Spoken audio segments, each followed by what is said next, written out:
안녕하세요. 어른들의 심리학입니다. 우리 주위에는 생각보다 우기기 대마왕들이 많습니다. 아무리 명확한 증거를 제시하고 논리적으로 반박해도 상대방은 마치 벽을 보고 이야기하는 것처럼 꿋꿋하게 자신의 말만 옳다고 주장하는 사람들이 꼭 있습니다. 때로는 비웃는 듯한 표정으로 아니 내 말이 맞다니까 라고 말하며 당신을 더 답답하게 만드는 순간, 그럴 때마다 어떤 감정이 드셨습니까? 아마도 깊은 좌절감과 함께 도대체 왜 저 사람들은 항상 저럴까 하는 의문이 들었을 겁니다. 이런 대화는 왜 항상 제자리 걸음인 걸까요? 당신의 기운을 쭉 빼놓는 그들의 끈질긴 고집 뒤에는 우리가 미처 알지 못했던 복잡한 심리와 사회적 역학이 숨어 있습니다. 오늘은 바로 그 미스터리를 함께 파헤쳐보는 시간을 가져볼까 합니다. 이 영상을 통해 그동안 풀리지 않던 답답함이 해소되고 앞으로 비슷한 상황에 마주했을 때 더욱 현명하고 지혜롭게 대처할 수 있는 통찰을 얻게 되실 겁니다. 우리 주변을 한번 둘러볼까요? 항상 우기기만 하는 사람들은 생각보다 가까이에 있습니다. 예를 들어 직장 회의실에서 자신의 의견만이 유일한 진실인 양 굽히지 않는 상사를 마주할 때가 있습니다. 아무리 합리적인 대안을 제시해도 데이터로 증명하려 해도 그저 고개를 가로저으며 내가 해봐서 아는데 그건 안 돼라고 일축하는 모습에서 우리는 깊은 피로감을 느낍니다. 마치 꽉 막힌 도로 위에서 아무리 경적을 울려도 꿈쩍 않는 자동차처럼 말입니다. 가족 모임에서도 마찬가지입니다. 사소한 논쟁이 벌어져도 끝까지 자신의 주장을 굽히지 않는 친척 때문에 분위기가 싸늘해지는 경험, 다들 한두 번쯤 있으실 겁니다. 분명히 잘못된 정보임에도 불구하고 내가 어릴 때부터 그렇게 배웠어 라며 감정적으로 대응하는 모습을 보면 대화 자체가 무의미하게 느껴지곤 합니다. 마치 굳게 닫힌 문 앞에서 아무리 두드려도 열리지 않는 것 같은 답답함이 몰려옵니다. 온라인 세상에서는 이런 현상이 더욱 두드러집니다. 댓글창에서 사실관계를 무시한 채 무조건적인 비난과 자신의 주장만을 반복하는 익명의 사용자들을 수도 없이 보게 됩니다. 그들은 타인의 합리적인 반박에는 귀 기울이지 않고 오직 자신만의 확고한 신념 속에서 끊임없이 같은 이야기를 되풀이합니다. 이런 모습들을 보면서 우리는 그저 고집이 세다는 단순한 차원을 넘어 그들의 행동 뒤에 어떤 특별한 특징이 숨어 있는 것은 아닐까 하는 의문을 품게 됩니다. 이들은 왜 자신의 주장이 틀렸다는 명백한 증거 앞에서도 절대 물러서지 않는 걸까요? 단순히 성격이 고집스러워서라고 치부하기에는 어딘가 석연치 않은 지점들이 많습니다.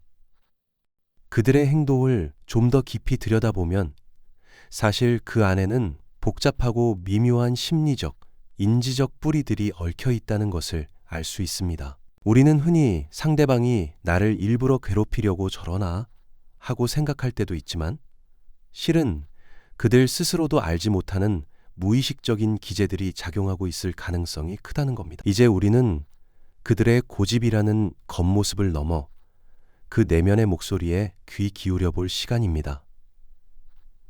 왜 어떤 사람들은 자신이 믿고 싶은 정보만을 받아들이고 반대되는 증거는 무시하는 경향을 보일까요? 또 왜 어떤 이들은 자신의 능력을 과대평가하여 실제보다 더 많이 안다고 착각하는 걸까요? 이는 바로 확증 편향 때문입니다. 자신의 좁은 시야를 통해 세상을 바라보며 자신이 아는 정보만을 퍼즐 조각처럼 맞춰 나가는 두뇌의 작용인 거죠. 우리는 그들이 단순히 악인이 아니라 특정 심리적 틀에 갇혀 행동하는 존재일 수 있다는 점을 이해하는 첫 단계에 접어들게 될 겁니다. 이처럼 그들의 행동 뒤에 숨겨진 심리적 원인들을 탐구하는 것은 답답했던 우리의 마음을 조금이나마 이해와 연민으로 이끄는 계기가 될 것입니다. 우리가 이들의 내면을 들여다볼 때 비로소 벽에 부딪히는 듯했던 대화의 실마리를 찾을 수 있을지도 모르겠습니다. 우리가 어떤 사람의 의견을 들을 때 아무리 명백한 반박이나 증거를 제시해도 도무지 받아들여 하지 않는 모습을 보신 적이 있으실 겁니다. 그들은 자신의 생각과 상충되는 새로운 정보가 들어오면 마치 뇌가 불편함을 느끼는 것처럼 그것을 부정하거나 합리화하려는 경향을 보이는데요. 이를 심리학에서는 인지부조화라고 부릅니다. 자신이 믿고 있던 것과 다른 현실이 충돌할 때 오는 심리적 불균형을 해소하기 위해 오히려 자신의 기존 신념을 더욱 굳건히 붙잡으려 하는 것이죠. 마치 오래된 퍼즐 조각을 억지로 끼워 맞추듯 세상의 모든 정보를 자신의 틀 안에 넣으려는 모습과도 같다고 할 수 있습니다. 또 어떤 경우에는 겉으로는 강하게 우기는 것처럼 보여도 사실은 내면의 취약한 자존감을 지키기 위한 방어적인 행동일 수도 있습니다. 자신의 생각이나 능력이 부정당하는 것을 극도로 두려워하기 때문에 자신의 주장이 틀렸다는 것을 인정하는 순간 마치 자신의 존재 가치마저 흔들릴까봐 불안해하는 것이죠. 그러한 불안감은 마치 두꺼운 갑옷을 입듯 더욱 강력한 고집과 우김으로 나타나곤 합니다. 그들에게는 자신의 말이 옳다는 것을 증명하는 것이 곧 자신을 지키는 유일한 방법처럼 느껴질지도 모르는 일입니다. 이처럼 상대방의 내면을 조금 더 깊이 들여다보면 단순히 고집불통이라고 치부했던 행동들이 사실은 복합적인 심리적 원인에서 비롯된 것임을 깨달을 수 있습니다. 하지만 이러한 우기기 행동은 단순히 개인의 심리 문제에서 그치지 않고 우리가 속한 사회적 관계와 소통 방식에도 깊은 그림자를 들이우곤 합니다. 특히 조직이나 가족 내에서 권력 관계가 존재할 때 어른들이 자신의 의견을 강하게 주장하면 아랫사람들은 침묵하거나 동조하는 경향을 보이게 됩니다. 이는 진정한 소통을 가로막고 수평적인 의견 교환을 불가능하게 만드는 주요 원인이 됩니다. 마치 한쪽만 끊임없이 말하고 다른 쪽은 그저 듣기만 하는 막힌 일방통행 도로와 같은 대화가 반복되는 셈입니다. 또한 요즘 시대에는 온라인 공간에서 같은 생각이나 의견을 가진 사람들끼리만 교류하며 서로의 주장을 더욱 강화하는 메아리방 현상도 쉽게 찾아볼 수 있습니다. 자신과 다른 의견은 아예 들으려 하지 않고 오직 자신들의 믿음만을 되풀이하며 더욱 확고하게 만드는 것이죠.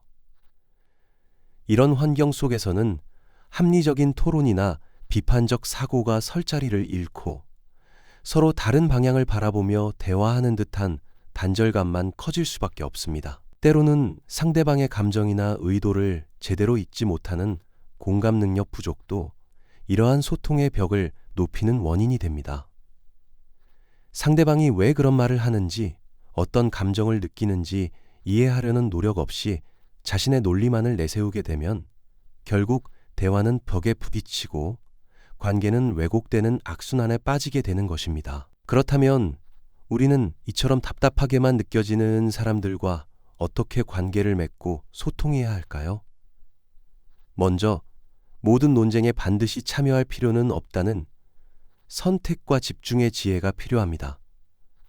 중요하지 않은 사안이나 감정적으로 격앙된 상황에서는 한 발짝 물러나 상황을 객관적으로 바라보는 것이 감정 싸움으로 번지기 쉬운 논쟁 대신 사실 기반의 접근을 시도하는 것도 중요합니다. 주관적인 주장보다는 객관적인 데이터나 명확한 증거를 제시하며 차분하게 대화의 물꼬를 터보는 것도 좋은 방법입니다. 무엇보다 상대방의 말을 끝까지 귀 기울여 들어주는 경청의 힘을 발휘해야 합니다. 상대방이 자신의 말을 들어주고 있다는 느낌을 받을 때 비로소 마음의 문을 조금이나마 열 가능성이 생기기 때문이죠. 그리고 직접적으로 반박하기보다는 질문을 통한 유도를 해보는 것도 좋은 방법입니다. 그렇게 생각하시는 특별한 이유가 있으신가요? 만약 이런 상황이라면 어떻게 될까요? 와 같은 질문으로 상대방 스스로 자신의 주장을 되돌아보게 만드는 것. 때로는 자신의 심리적 평화를 위해 거리를 두는 것의 중요성을 인정해야 할 때도 있습니다. 모든 관계를 내가 원하는 대로 바꿀 수는 없다는 현실을 받아들이고 자신과 상대방 사이에 적절한 심리적 거리를 두어 스스로를 보호하는 것이죠. 결국 항상 우기기만 하는 사람과의 관계에서 중요한 것은 그들을 이기는 것이 아니라 그들의 내면을 이해하고 우리 자신을 보호하며 관계의 균형을 찾는 것입니다. 그들의 고집 뒤에 숨겨진 인간 본연의 취약성을 깨닫는 순간 우리는 더 이상 감정적으로 휘둘리지 않고 상황을 주도할 수 있는 힘을 얻게 될 겁니다. 그동안 답답하고 힘들었던 경험이 비단 나만의 문제가 아니었으며 내가 무력했던 것이 아니라 그들의 복합적인 심리적, 사회적 요인 때문이었다는 사실을 깨닫게 되면 비로소 안도감을 느끼고 앞으로는 더욱 지혜롭게 대처할 수 있다는 희망을 품을 수 있을 테니까요. 이러한 이해는 우리 개인의 심리적 평화를 넘어 더 나은 사회적 소통 문화를 만드는 데도 기여할 수 있을 겁니다.